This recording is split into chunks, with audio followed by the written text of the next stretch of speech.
ಎಲ್ಲರಿಗೂ ನಮಸ್ಕಾರ. Amitha's kitchen and life ಸ್ಟೈಲ್ಗೆ ಸ್ವಾಗತ. ಸ್ನೇಹಿತರೆ, ಇವತ್ತು ಬೇಳೆ ಇಲ್ಲದೆ ಬೇಳೆ ಸಾರು ಮಾಡ್ತಾ ಇದ್ದೇನೆ. ನಿಮಗೆ ಆಶ್ಚರ್ಯ ಆಗ್ಬೋದಲ್ಲ? ಹೌದು, ಬೇಳೆ ಇಲ್ಲದೆ ನಾನು ಹಲಸಿನ ಬೇಳೆಯನ್ನು ಉಪಯೋಗಿಸಿಕೊಂಡು ಒಂದು ಅದ್ಭುತವಾದ ರಸಮ್ ಮಾಡ್ತಾ ಇದ್ದೇನೆ. ಹಾಗಾದರೆ ಬನ್ನಿ, ಅಮಿತಾಸ್ ಕಿಚನ್ನಿಗೆ ಹೋಗುವ ರೆಸಿಪಿ ನೋಡಿಕೊಂಡು ಬರುವ. ಈ ಹಲಸಿನ ಬೀಜ ತೆಕ್ಕೊಂಡು ಒಂದು ಒಳ್ಳೆಯ ಒಂದು ರಸಮ್ ಮಾಡುವ, ತೋವೆ ರೀತಿಯ ಟೇಸ್ಟ್ ಸಿಗ್ತದೆ ಇದನ್ನು ಮಾಡಿದರೂ ಕೂಡ. ಹಾಗೆ ನೋಡಿ, ಇಲ್ಲೊಂದು 7-8 ಇದು ಬೇಡ, ಇವಾಗ ಇಲ್ಲೊಂದು 8 ಹಲಸಿನ ಬೀಜ ತಗೊಂಡಿದ್ದೇನೆ. ಇದರ ಹೊರಗಿನ ಸಿಪ್ಪೆಯನ್ನೆಲ್ಲ ಫಸ್ಟಿಗೆ ತೆಗೆಯುವ. ಫಸ್ಟಿಗೆ ಈ ಹೊರಗಿನ ಸಿಪ್ಪೆಯನ್ನೆಲ್ಲ ಫಸ್ಟಿಗೆ ತೆಗೆದಿಟ್ಕೊಳ್ಳುವ. ಇವಾಗ ನೋಡಿ, ಹಲಸಿನ ಬೀಜದ ಹೊರಗಿನ ಸಿಪ್ಪೆಯನ್ನೆಲ್ಲ ತೆಗೆದಾಯಿತು. ಇವಾಗ ಇದನ್ನು ಕುಕ್ಕರಿಗೆ ಹಾಕಿ ಚೆನ್ನಾಗಿ ಒಮ್ಮೆ ತೊಳೆಯುವ.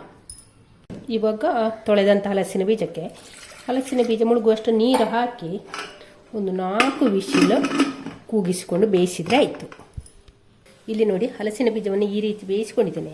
ಇವಾಗ ನಾವು ಹೊರಗಿನ ಸಿಪ್ಪೆಯನ್ನೆಲ್ಲ ತೆಗೆಯುವ. ಈ ಬ್ರೌನ್ ಕಲರ್ ಸಿಪ್ಪೆಯನ್ನು ತೆಗೆಯುವ. ಕೆಲವು ಸಲ ಹಾಗೆ ತೆಗಿಲಿಕ್ಕೆ ಬರ್ತದೆ, ಇಲ್ಲದಿದ್ದರೆ ಕತ್ತಿಯಿಂದ ಹೀಗೆ ಕೆರೆಸಿ ತೆಗೆದ್ರೆ ಸಾಕ್ತದೆ. ನೋಡಿ, ಹೀಗೆ ತೆಗೆಯುವ ಫಸ್ಟಿಗೆ ಎಲ್ಲವನ್ನು ಕೂಡ. ಇವಾಗ ನೋಡಿ, ಹಲಸಿನ ಬೀಜದ ಹೊರಗಿನ ಸಿಪ್ಪೆಯನ್ನೆಲ್ಲ ತೆಗೆದು ಹೀಗೆ ಕಟ್ ಮಾಡಿ ಇಟ್ಕೊಂಡಿದ್ದೇನೆ. ಹಲಸಿನ ಬೀಜವನ್ನೆಲ್ಲ ಒಂದು 2-3 ಭಾಗ ಮಾಡಿದ್ದೇನೆ. ಅದನ್ನೀಗ ಮಿಕ್ಸರ್ ಜಾರಿಗೆ ಹಾಕಿಕೊಳ್ಳುವ. ಈಗ ಇದಕ್ಕೆ ನೀರನ್ನು ಕೂಡ ಹಾಕ್ತಿದ್ದೇನೆ. ಇದನ್ನು ನಯವಾಗಿ ಗ್ರೈಂಡ್ ಮಾಡಿಕೊಂಡು ಬರುವ. ಇವಾಗ ಇಲ್ಲಿ ಹಲಸಿನ ಬೀಜವನ್ನು ನಯವಾಗಿ ರುಬ್ಬಿಕೊಂಡಾಯಿತು. ಇವಾಗ ಇದನ್ನೊಂದು ಮಣ್ಣಿನ ಚಟ್ಟಿಗೆ ಹಾಕಿಕೊಳ್ಳುವ. ಹೀಗೆ ನೋಡಿ, ನಯವಾಗಿ ರುಬ್ಬಿದ್ದೇನೆ. ಈಗ ಇಲ್ಲಿ ಮಿಕ್ಸರ್ ಜಾರ್ ತೊಳೆದಂಥ ನೀರನ್ನು ಕೂಡ ಇದಕ್ಕೆ ಸೇರಿಸ್ತಾ ಇದ್ದೇನೆ. ಹಾಕಿ ಒಮ್ಮೆ ಚೆನ್ನಾಗಿ ಮಿಕ್ಸ್ ಮಾಡುವ. ಚೆನ್ನಾಗಿ ಮಿಕ್ಸ್ ಆಯಿತು. ಇವಾಗ ನೋಡಿ, ಇದಕ್ಕೆ 1 ಕಪ್ಪಿನಷ್ಟು ತೆಂಗಿನಕಾಯಿ ಹಾಲನ್ನು ಹಾಕ್ತಿದ್ದೇನೆ. 1 ಗಡಿ ತೆಂಗಿನಕಾಯಿಯನ್ನು ನಯವಾಗಿ ರುಬ್ಬಿ ಹಾಲು ತೆಗೆದಂಥದ್ದು. ಹಲಸಿನ ಬೀಜ ತೆಂಗಿನಕಾಯಿ ಹಾಲೆಲ್ಲ ಒಮ್ಮೆ ಚೆನ್ನಾಗಿ ಮಿಕ್ಸ್ ಆಗಲಿ. ನೋಡಿ, ಮಿಕ್ಸ್ ಆಯಿತು.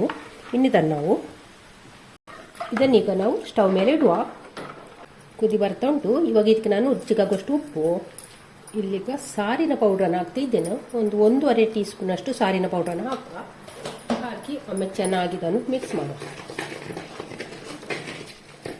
ಇವಾಗ ಇದಕ್ಕೆ ನಾನು ಹಲಸಿನ ಬೀಜ ಬೇಯಿಸಿಕೊಂಡಲ್ಲ, ಅದರ ನೀರನ್ನು ಸೇರಿಸ್ತಾ ಇದ್ದೇನೆ. ಒಮ್ಮೆ ಚೆನ್ನಾಗಿ ಮಿಕ್ಸ್ ಮಾಡುವ. ಈಗ ಇದಕ್ಕೆ ಹುಣಸೆ ರಸವನ್ನು ಹಾಕ್ತಾ ಇದ್ದೇನೆ. ಹಾಕಿ ಒಮ್ಮೆ ಚೆನ್ನಾಗಿ ಮಿಕ್ಸ್ ಮಾಡುವ. ಹಾಗೆ ಇದನ್ನೊಮ್ಮೆ ಚೆನ್ನಾಗಿ ಕುದಿಲಿಕ್ಕೆ ಕೂಡ ಬಿಡುವ. ಇಲ್ಲಿ ಟೇಸ್ಟ್ ಬ್ಯಾಲೆನ್ಸ್ ಆಗಲಿಕ್ಕೋಸ್ಕರ 1 ಸ್ಪೂನ್, ಸಣ್ಣ ಸ್ಪೂನಲ್ಲಿ 1 ಸ್ಪೂನ್ನಷ್ಟು ಬೆಲ್ಲದ ಪೌಡರನ್ನು ಹಾಕ್ತಿದ್ದೇನೆ. ಸ್ವಲ್ಪ ಹಾಕಿದರೆ ಸಾಕು, ಹಾಕದಿದ್ರೆ ನಡೀತದೆ, ಹಾಕಿದರೆ ಟೇಸ್ಟ್ ಚೆನ್ನಾಗಿರ್ತದೆ. ನೋಡಿ, ರಸಮಿನ ಹದವನ್ನು ಈ ರೀತಿ ಮಾಡಿಕೊಂಡಿದ್ದೇನೆ. ತುಂಬ ದಪ್ಪ ಮಾಡಲಿಕ್ಕಿಲ್ಲ. ನೋಡಿ, ಸೌಟಿಗೆ ನೋಡಿ ಅಂಟಿಕೊಳ್ಳಿಲ್ಲ. ನೋಡಿ, ಹೀಗೆ ತೆಳ್ಳಗೆ. ಯಾಕೆಂದರೆ ಇದು ಒಂದು ಸ್ವಲ್ಪ ತಣ್ಣಗಾದ್ರೆ ಉಂಟಲ್ಲ, ತುಂಬ ಗಟ್ಟಿ ಆಗ್ತದೆ. ಅದಕ್ಕಾಗಿ ಹೀಗೆ ತೆಳ್ಳಗೆ ಮಾಡಿಕೊಳ್ಳಿ. ನಮಗೆ ರಸಮ ಯಾವಾಗಲೂ ಯಾವ ರೀತಿ ಬೇಕು, ಯಾವ ಹದಕ್ಕೆ ಬೇಕು, ಆ ಹದಕ್ಕೆ ಮಾಡಿಕೊಂಡ್ರೆ ಆಯಿತು. ನೋಡಿ, ಈಗ ಇದರ ಟೇಸ್ಟ್ ಎಲ್ಲ ನೋಡಿಕೊಳ್ಳಿ. ನೋಡಿ, ಬೇಳೆ ಇಲ್ಲದೆ ಬೇಳೆ ಸಾರು ಅಲ್ವಾ? ಬೇಳೆ ಇಲ್ಲದೆ ಹಲಸಿನ ಬೇಳೆಯನ್ನು ಉಪಯೋಗಿಸಿಕೊಂಡು ಮಾಡಿರುವಂಥ ಒಂದು ರಸಮ್ ತುಂಬಾ ಟೇಸ್ಟಿಯಾಗಿರ್ತದೆ. ನೀವು ಕೂಡ ಒಂದ್ಸಲ ಟ್ರೈ ಮಾಡಿ. ಏನು ಸಾರಿಗೆ ಏನಿಲ್ಲ ಅಂತ ಹೇಳುವಾಗ ಇದನ್ನು ಹಲಸಿನ ಬೀಜ ಮನೆಯಲ್ಲಿ ಎಲ್ಲರ ಮನೆಯಲ್ಲಿ ಇದ್ದೇ ಇರ್ತದಲ್ಲ. 8 ಹಲಸಿನ ಬೀಜದಿಂದ ಇಷ್ಟು ಸಾರು ಮಾಡಿದ್ದೇನೆ. ನೀವು ಕೂಡ ಒಂದ್ಸಲ ಟ್ರೈ ಮಾಡ್ತೀರಲ್ಲ. ಇವಾಗ ಇದು ರೆಡಿ ಆಯಿತು. ಮುಚ್ಚುವ. ಸ್ಟವ್ ಕೂಡ ಆಫ್ ಮಾಡುವ. ಇದಕ್ಕಿನ್ನೊಂದು ಒಗ್ಗರಣೆ ಮಾಡಿಕೊಳ್ಳುವ. ಇವಾಗ ಇಲ್ಲಿ ಒಗ್ಗರಣೆ ಸೌಟಿಗೆ ಕೊಬ್ಬರಿ ಎಣ್ಣೆ ಹಾಕಿ ಕಾಯ್ಲಿಕ್ಕೆ ಇಟ್ಟಿದ್ದೇನೆ. ಕಾದಂಥ ಎಣ್ಣೆಗೆ ಸಾಸಿವೆನ ಹಾಕ್ತಾ ಇದ್ದೇನೆ. ಸಾಸಿವೆ ನೋಡಿ ಚಟಪಟ ಅಂತ ಹೇಳ್ತಾ ಉಂಟು. ಆ ಹೊತ್ತಿಗೆ ಇಲ್ಲೊಂದು 5 ಎಸಳು ಬೆಳ್ಳುಳ್ಳಿಯನ್ನು ಜಜ್ಜಿ ಹಾಕಿದ್ದೇನೆ. 1 ಒಣಮೆಣಸು, ಒಂದು ಅರ್ಧ ಟೀ ಸ್ಪೂನಷ್ಟು ಜೀರಿಗೆ, ಇಲ್ಲಿ ಕರಿಬೇವು. ಇವಾಗ ಇಲ್ಲಿ 1 ಈರುಳ್ಳಿಯನ್ನು ಚಿಕ್ಕದಾಗಿ ಕಟ್ ಮಾಡಿದ್ದೇನೆ. ಅದನ್ನೀಗ ಈ ಒಗ್ಗರಣೆಗೆ ಹಾಕಿಕೊಳ್ಳುವ. ಒಗ್ಗರಣೆಗೆ ಹಾಕಿ ಒಮ್ಮೆ ಚೆನ್ನಾಗಿ ಫ್ರೈ ಮಾಡುವ. ಇವಾಗ ಇಲ್ಲಿ ಹಿಂಗನ್ನು ಕೂಡ ಸೇರಿಸ್ತಾ ಇದ್ದೇನೆ. ಪುಡಿಂಗು, ನಿಮ್ಮ ಹತ್ರ ಗಟ್ಟಿ ಹಿಂಗೆ ಇದ್ದರೆ ಗಟ್ಟಿ ಹಿಂಗೆ ಹಾಕಿ. ಗಟ್ಟಿ ಹಿಂಗು ಸ್ವಲ್ಪ ಸ್ಟ್ರಾಂಗ್ ಜಾಸ್ತಿ ಇರ್ತದೆ. ಹಾಗೆ ಎಲ್ಲವನ್ನು ಕೂಡ ಫ್ರೈ ಮಾಡುವ. ಈರುಳ್ಳಿ ಒಂದು ಸ್ವಲ್ಪ ಟ್ರಾನ್ಸ್ಪರೆಂಟ್ ಆಗಿ ಒಂದು ಸ್ವಲ್ಪ ಕೆಂಪಗಾಗೋ ತನಕ ಫ್ರೈ ಮಾಡಿದರೆ ಆಯಿತು.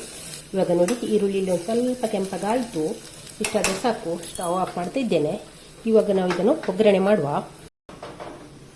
ಇವಾಗ ರಸಮ್ಮಿಗೆ ಈ ಒಗ್ಗರಣೆನ ಹಾಕಿಕೊಳ್ಳ.